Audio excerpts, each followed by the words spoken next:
last night, so we got to give the people a block party today, man. So we're bringing the Yeah. people a Thursday night block party. What's good with the GOW, man? As we are going to sit here and talk a little dynamite from last night, man. But other than that, man, bro, what's good with you?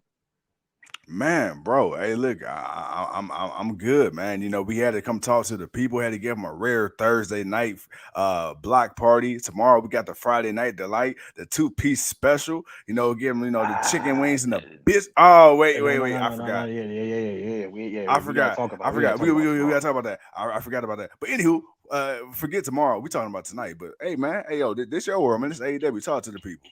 All right, man. So look here, man. Last night, man. It kicked off what honestly for me, after fighting Brian Danielson at the pay-per-view, the big question was who was going to be the next number one contender. Leo, what's good with your brother? Who was going to be What up, the Leo? new number one contender to Yeah. MJF's Triple B championship? And Mm-hmm. we started off with the re-bro mitzvah of MJF celebrating, becoming a man again as he beat Yeah. Brian Danielson, the best wrestler in the world, and is now Mm-hmm. the best wrestling champion in the world. And he had his little Jewish bar mitzvah, re mitzvah, and MJF just doing what he wants to do. And then of course, man, he talked a lot of shit, but Of course. then of course I guess the circle came out with they came out with the chair. I'm not sure what to call it. I don't want to be disrespectful, but Right, they right, right. came out, of course, to do the traditional dance and and the celebration. And of course, they did the dance around. They did the big circle dance around the chair. And then, of course, they put MJF in the chair, and they almost dropped him about 3 or 4 times. Right, Not right, even gonna right. lie, I was hoping they would drop his ass 1 or 2 times, at least one good one. And then as that was going on, man, we get that familiar music from Jungle Boy, which I'm starting to think, man, I think it's time for him to change his music. Uh, Yeah. just to add the tempo, make it a little rougher or something. But we got Jungle Boy coming out, and as Jungle Boy was getting ready to say something, then we got that Spanish guy, that boy Sammy Guevara. And as he comes out, and as he's getting ready to say something, we got that boy, that one and only crazy man, that boy Darby Allen. And what do we got? We got the four pillars of the future of AEW standing Mm-hmm. right here in the ring. Guevara, Jungle Boy, Allen, MJF, the AEW World Heavyweight Championship. And basically, what this boils down to is they all want a title shot at the man. They all want a title shot at Yeah. MJF. They're all tired of the fact that he got to walk in here. They did. They all had to wrestle on dark and elevation and everything else just to get their opportunity. Where this guy got to sit back and just be handed the opportunity, the keys to sing and do dances with Jericho and not Right, right. wrestle as much. But then when he does have his matches, they're on pay-per-views, they're on the main event of the shows. And basically, man, they've all had enough of his shit and they want to whoop his ass and they want to take that title from him. With that being Yeah. said, bro, what did you think? I mean, dude, all right, going back to what you said to start it off, we had MJF come out, he had the rebar mitzvah and all that, blah, blah, blah. And then everybody started coming out one by one by one. I like this because, we really got a chance to focus and tell an intriguing story because now this, at the very least, this can go three different directions as far as the Darby Allen, Jungle Boy, and Sammy Guevara. The cool thing also was that Sammy also had a match later on that night. So the fact that Sammy came out knowing that he had a match already, and then it's like, hey yo, I still want to give you that work. And then MJF, he had Right. a solid point, as well. He said, hey, first of all, yeah, you guys, we are the present, the past, and the future of professional wrestling. But let's not forget, I beat all y'all asses. So, don't come out here demanding the damn thing because I done already ran the gambit up on your ass. Now, this is what I like because as far as Jungle Boy, I want to go one by one on the case by case here. So Jungle Boy, the thing was, like you just said, how you switch up the music a little bit. I wanted to see more from Jungle Boy since he came into AEW. When he first came into AEW, he was He that never talked. He girl. never talked. Yeah, he never talked. It was always Christian Cage. Once Christian became a factor, but and then you had the muscle being Luchasaurus and Jungle Boy's kind Hmm. of just there. That young innocent heartthrob, right? Okay, eventually after a while that shit got old. Now Yeah.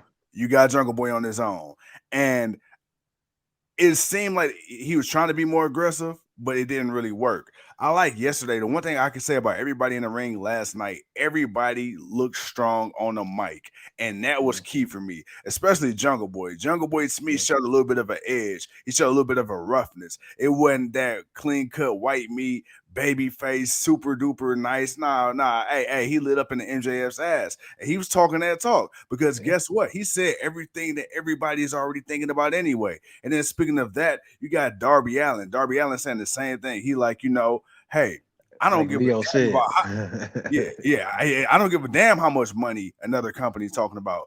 You can't put a price tag on letting me be me. I was gonna come into AEW and I was gonna either succeed or fail, but I was gonna fail as me. I wasn't gonna conform, and I'm not gonna sit up here and bitch and complain and whine online every time something don't go my way or threaten to leave the company. There is no bidding war. And then you got Sammy Guevara. Sammy Guevara said the same damn thing. He was supposed to come in to be a jobber for the guys. He's supposed to come in and just be, a lackey for Chris Jericho. Sammy Guevara was Mhm. not supposed to be the 3-time champion he has already become. Sammy Guevara was supposed to become a pillar. You and I, we said the same thing when Sammy Guevara first came to AEW. What's the first thing we said? We said, man, the dude, he could wrestle, but let's lose the fucking panda head. Let's lose that shit. And put some effort into your Put man. some Act effort like you into it. want to be out here, man. You looking and and lazy. and, and that was the thing with Sammy Guevara at first. I think it was a case of he's so good and he's so talented and he knows that. Where Mm, it's kind of like it's almost like being the championship, winning team, right? And then you play to the level of a terrible opponent because yeah. if you want to, you can sit up here and mop the floor with them. But you know what, man? I know I'm better than you, so I'm not even gonna exert all that energy, man. I'm just get a bare minimum. So, that's what that was. So Sammy Guevara, he came out, he cut a hell of a promo. And then you got MJF. I like how MJF, say what you want about MJF. At the end of the day, the Mm. guy is a hell of an entertainer. And he sold it. He's the He star. sold that. He's the He star. Like he said, he's yeah, the star.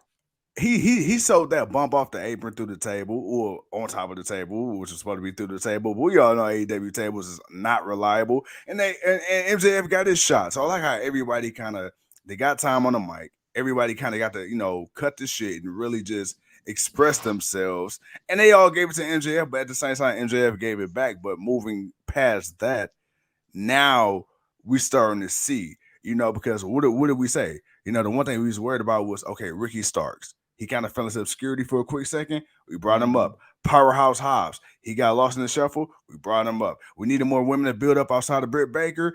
Bam. Last 6-7 months. Now I ain't gonna lie. The AEW's women's division is looking stacked. Now we just need to put decent storyline and time on TV behind them. And then now Jungle Boy, Agreed. he's back Agreed. into the fold. Darby Allin, he was in the fold and out of the fold. Now he's back. Orange Cassidy, he's getting pushed. So now we're finally starting to see Tony Khan now rely on the veterans from other companies, and now you're really starting to see the homegrown talent shine. And I feel like he did a great job of displaying the homegrown talent in this opening segment. Yeah, it was supposed to be the Rebar Misfit and focused on MJF, but I like how they used that spot, like that 20 minutes that Jungle Boy says MJF gets every single week without doing anything any other day of the week, and they were able to evenly distribute that amongst the other talent, shine a light. So now when we coming up on these next 3, 4, 5, 6 weeks or whatever the case may be, now I'm interested in the MJF feud because who is he going to fight? Is he going to fight Sammy? I don't know. Sammy's kind of doing this thing with the inner circle. I mean, not with the inner circle, with the JS. Is he going to fight Darby Allin? I don't know yet. Jungle Boy, what's up with that? So it's just like, man, you got so many different directions you can go, and I'm excited, bro. No doubt about it. Definitely excited. Again, and he's going to go through all three of them. Like, Yeah. and the question is, can one of them actually beat him? And that's what I'm Mm-hmm. looking at. I'm like, man, can one of them actually beat him? Like, and will MJF Yeah. really run the gauntlet Mm-hmm. through everybody in AEW? Because Yeah. and I don't know because we haven't got to Kenny Omega going back for the AEW championship. We haven't gotten Heyman Page going after MJF for that championship yet, which we thought was going to happen before Moxley and the whole Blackpool Combat Club. Which, man, I'm going to get to that in a minute. So there's a lot of opportunity there, and you got something. You know you're going to get something out of each match. The pillars are going to fight each other and show you why they're Yeah. the pillars.